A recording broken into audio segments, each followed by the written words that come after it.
Le président du Faso est arrivé ce dimanche à Tokyo où il va prendre part au sommet Japon-Burkina. Ce sommet sera largement consacré au renforcement de la coopération entre les deux pays dans plusieurs secteurs de développement. En attendant et dès son arrivée, le président du Faso s'est entretenu avec les Burkinabés vivant au Japon. Le point avec notre envoyé spécial Ismaël Ladiloma Sirima. Pendant qu'il était 4 heures du matin à Ouagadougou, le président du Faso foule le sol japonais.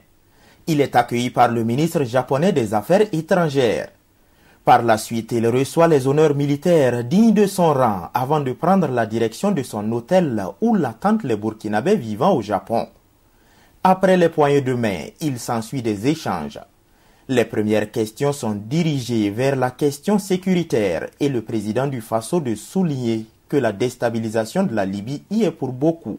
Évidemment, également, je dirais qu'en partie aussi, il y a eu la faute des gouvernements qui ne se sont pas préoccupés également de développer les zones sahéliennes.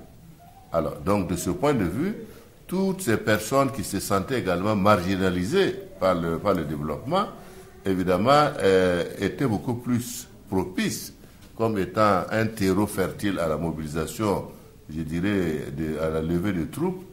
La communauté burkinabé vivant au Japon s'est aussi intéressée au bilan du PNDS ainsi que les difficultés que rencontre sa mise en œuvre.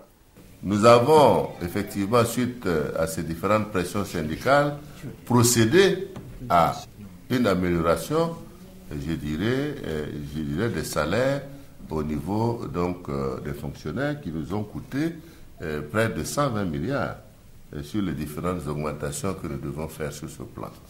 Alors, c'est pour dire que, évidemment, tout cela, quand vous prenez de l'argent dans le budget pour payer des avantages, c'est de l'argent en moins pour l'investissement réel sur le terrain. La réponse aux questions semble avoir trouvé satisfaction auprès de ces Burkinabés qui sont à 17 200 km du pays, mais qui se sentent patriotes. Pour moi, si tu es patriote et que lorsqu'on t'appelle au pays, il faut répondre. Il faut répondre à l'appel. Et lorsque tu réponds à l'appel, il faut être tout droit. Par exemple, ceux par exemple, qui disent que non, il faut investir au pays, je vais par exemple donner mon expérience. Et pourquoi quand le pays t'appelle, tu ne réponds pas à l'appel? Pour moi, il faut répondre à l'appel lorsque le pays t'appelle. À la suite de ces échanges, le président du Faso devrait rencontrer le premier ministre japonais ainsi que l'empereur du Japon.